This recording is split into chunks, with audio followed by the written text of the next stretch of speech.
Bajé por la escalera silbando. Me sentía muy bien. A veces las cosas suceden así. Cuando todo va mal, tu mente arroja todo a la papelera y se marcha un rato a Florida. Y se produce un repentino destello eléctrico, ¿qué diablos? Mientras te quedas allí, mirando hacia atrás, hacia el puente que acabas de quemar. Una chica a quien no conocía se cruzó conmigo en el rellano de la segunda planta, una chica fea y llena de granos que llevaba unas gafas grandes con montura de concha y sostenía un montón de libros de secretariado. Sentí el impulso de volverme para observarla por detrás. Sí, sí. Por detrás podía haber sido la propia Miss América. Era maravilloso. El vestíbulo de la primera planta estaba desierto. Ni un alma entraba o salía. El único ruido que se oía era el zumbido semejante al de un avispero que llena por igual todas las escuelas, tanto las modernas de paredes acristaladas, como las antiguas que apestan a cera para el suelo. Las taquillas se alineaban en hileras como silenciosos centinelas, con huecos aquí y allá para dejar sitio a un surtidor de agua o la puerta de una clase. La asignatura de álgebra segundo se impartía en el aula 16, pero mi ropero se hallaba en el otro extremo del vestíbulo. Me dirigí hacia él y lo contemplé. Mi ropero. Así lo indicaba, Charles Decor, escrito pulcramente por mi propia mano en una etiqueta de papel adhesivo contact proporcionado por la escuela. Cada mes de septiembre, durante el primer encuentro en la sala de reuniones, se procedía al reparto de etiquetas contact en blanco. Escribíamos cuidadosamente nuestros nombres en ellas y, durante el descanso de 2 minutos entre la reunión inaugural con los compañeros de curso y la primera clase del nuevo año escolar, las pegábamos en nuestras respectivas taquillas. El ritual era tan antiguo y sagrado como la primera comunión. El primer día de mi segundo curso, John Kennedy salió a mi encuentro en el abarrotado vestíbulo con su etiqueta contact pegada en la frente y una gran sonrisa bobalicona pegada en los labios. Cientos de horrorizados novatos, cada uno con su pequeña tarjeta de identificación amarilla prendida en la camisa o la blusa, se volvieron para contemplar aquel sacrilegio. Casi me dio un ataque de risa. Naturalmente Joe recibió un castigo por aquello, pero fue lo mejor del día para mí. Cuando lo recuerdo, creo que fue lo mejor del año. Y allí estaba yo, entre Rosanne Devins y Carla Dench, que cada mañana se empapaba en agua de rosas, lo que durante el último semestre no me había sido de gran ayuda para mantener el desayuno en el estómago. Ah. Pero todo aquello quedaba ya muy atrás. Un ropero gris, de 1,5 metros de altura, cerrado con candado. Los candados se repartían a principio de curso junto con las etiquetas contact. Titus, el candado, anunciaba su nombre. Ciérrame, ábreme. Soy Titus, el candado a tu servicio. Titus, viejo trasto. Murmuré. Titus, trasto inútil. Tendí la mano hacia Titus y me pareció que se alargaba 1000 kilómetros hasta tocarlo, una mano al final de un brazo de plástico que se estiraba sin dolor. La superficie numerada de la negra cara frontal de Titus me contempló imperturbable, sin condenar mi actitud, pero sin aprobarla tampoco. Cerré los ojos un instante. Un escalofrío recorrió mi cuerpo, como si unas manos invisibles tiraran de mí en direcciones opuestas. Cuando volví a abrir los ojos, tenía a Titus entre los dedos. El abismo se había cerrado.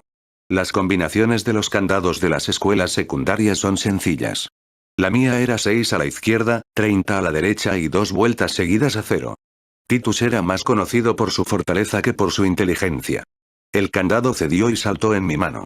Lo agarré con fuerza, sin hacer ademán de abrir la puerta. En algún lugar del vestíbulo sonaba la voz del señor Johnson. Y los hessianos, que eran mercenarios a sueldo, no estaban demasiado dispuestos a combatir, especialmente en un país donde las oportunidades para obtener botines que superaran los salarios previamente estipulados. Hessiano, susurré a Titus. Llevé el candado a la papelera más próxima y lo arrojé a ella. Me contempló con aire inocente entre un montón de hojas de deberes desechadas y bolsas de desayuno vacías. Pero recordad que los hessianos, como bien sabía el ejército continental, eran formidables máquinas de matar alemanes. Me incliné para recoger a Titus y lo guardé en el bolsillo de la camisa, donde formó un bulto del tamaño aproximado de un paquete de cigarrillos. Recuérdalo bien, Titus, vieja máquina de matar, murmuré mientras desandaba el camino hasta mi taquilla. La abrí. En la parte inferior, formando una bola que apestaba a sudor, se encontraba mi uniforme de gimnasia, al lado de bolsas de desayuno, envoltorios de caramelos, un corazón de manzana que llevaba allí un mes y había adquirido un encantador color marrón, y un par de andrajosas zapatillas de deporte negras. Mi cazadora de nylon roja colgaba de una percha, y en la estantería superior estaban mis libros de texto, todos excepto el de álgebra segundo. Educación cívica. Gobierno norteamericano, cuentos y fábulas franceses y salud, aquel encantador manual para alumnos de cursos avanzados, un libro rojo, moderno, con un chico y una chica de escuela secundaria en la portada y la sección sobre enfermedades venéreas perfectamente suprimida a tijeretazos por decisión unánime del consejo escolar. Determiné empezar por este último libro, confiando en que se lo hubiera vendido a la escuela ni más ni menos que el viejo Allatrop. Lo saqué del ropero, lo abrí al azar entre los componentes básicos de la nutrición y reglas para el disfrute y la seguridad en la natación, y lo partí en dos. No resultó difícil. Ninguno me costó gran esfuerzo, salvo Educación Cívica, un contundente texto de Silver Burdett editado en torno a 1946. Arrojé todos los pedazos al fondo del ropero. En la parte superior solo quedaban la regla de cálculo, que rompí por la mitad, una fotografía de Raquel Welch pegada con cinta adhesiva a la pared del fondo, la dejé donde estaba, y la caja de munición que guardaba detrás de los libros. La tomé en mis manos y la contemplé. Originalmente había contenido cartuchos Winchester para carabina larga calibre 22, pero ya no. La había llenado de balas que había cogido del cajón del escritorio de mi padre. En una pared de su despacho había colgada una cabeza de ciervo que me observó con sus ojos vidriosos, demasiado llenos de vida, mientras yo sacaba la munición y la pistola, pero no dejé que su mirada me inquietara. No era el animal que mi padre había abatido durante la cacería a que me había llevado cuando tenía 9 años. Había encontrado la pistola en otro cajón del escritorio, detrás de una caja de sobres comerciales. Dudo de que se acordara de que todavía tenía el arma allí. Y de hecho ya no la tenía. Desde luego que no. Estaba en el bolsillo de mi chaqueta. La saqué y me la coloqué en la cintura. No me sentía en absoluto como un mesiano, sino más bien como un Hillbilly Cop. Guardé las balas en el bolsillo de los pantalones y extraje el encendedor. No fumo, pero aquel objeto en cierto modo había despertado mi fantasía. Lo encendí, me agaché y prendí fuego a toda la basura que había acumulado en el fondo del ropero. Las llamas saltaron con avidez de las ropas de gimnasia a las bolsas de desayuno, los envoltorios de caramelos y los restos de mis libros, llevando hasta mí un atlético aroma a sudor. Después, considerando que ya había llegado demasiado lejos, cerré la puerta de la taquilla. Justo encima de la etiqueta Contact con mi nombre había unos pequeños respiraderos, a través de los cuales me llegó el crepitar de las llamas. Momentos después unas pequeñas puntas anaranjadas brillaban en la oscuridad, tras los respiraderos, y la pintura gris del ropero empezó a cuartearse y saltar. En ese instante salió de la clase del señor Johnson un chico con un pase verde para el baño. Contempló el humo que surgía alegremente de los respiraderos, me miró y echó a correr hacia el lavabo. No creo que viera la pistola. No corría tanto. Me encaminé hacia el aula 16, me detuve antes de entrar, con la mano en el picaporte, y miré hacia atrás. El humo salía ya en abundancia, y una mancha oscura, de puro hollín, se extendía por la puerta de mi ropero. La etiqueta Contact se había vuelto marrón, y ya no podían distinguirse las letras que habían formado mi nombre. Dudo de que en ese instante hubiera en mi cabeza algo más que el habitual sonido de electricidad estática de fondo, ese que se oye en la radio cuando se aumenta el volumen al máximo sin haber sintonizado ninguna emisora. Mi cerebro, por así decirlo, se había conectado a la red. El tipejo con el sombrero de Napoleón que llevaba dentro tenía los ases en la mano y había decidido apostar. Volví la vista de nuevo hacia el aula 16 y abrí la puerta. Esperaba algo, pero no sabía qué.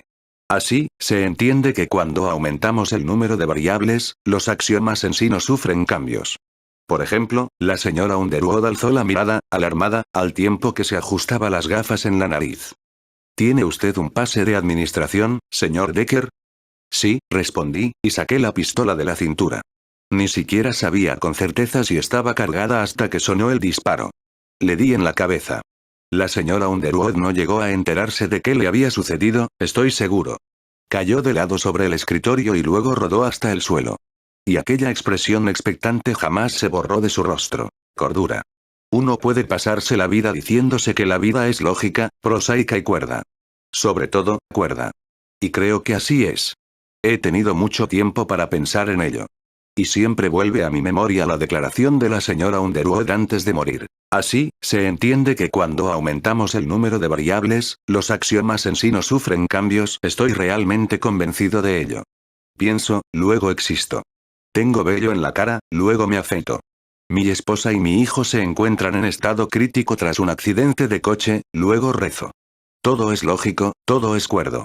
Vivimos en el mejor de los mundos posibles, de modo que ponme un cigarrillo en la izquierda, una cerveza en la derecha, sintoniza Starsky Hutch y escucha esa nota suave y armoniosa que es el universo dando vueltas tranquilamente en su giroscopio celestial. Lógica y cordura. Como la Coca-Cola, la vida es así.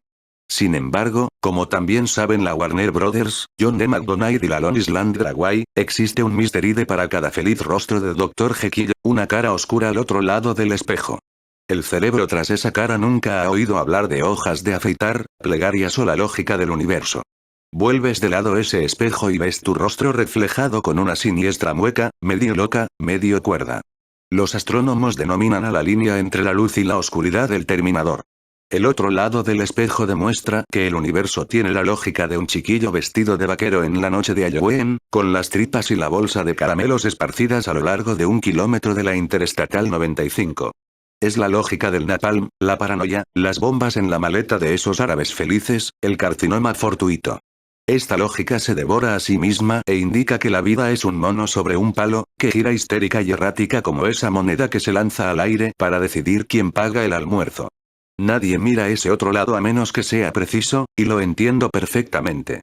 Uno lo mira si un borracho sube a su coche en plena autopista, pone el vehículo a 160 y empieza a balbucear que su mujer le ha abandonado. Uno lo mira si un tipo decide cruzar Indiana disparando contra los chicos que van en bicicleta. Uno lo mira si su hermana dice bajo un momento a la tienda y vuelvo, y la mata una bala perdida en un asalto. Uno lo mira cuando oye hablar a su padre de cortar la nariz a mamá. Es una ruleta, y quien afirme que el juego está manipulado no hace más que lamentarse. No importa cuántos números haya, el principio de esa bolita blanca no sufre cambios. No digáis que es absurdo. Es todo muy lógico y cuerdo. Y esa naturaleza extraña no solo se halla en el exterior, sino también dentro de uno, en este mismo instante, creciendo en la oscuridad como un puñado de setas mágicas.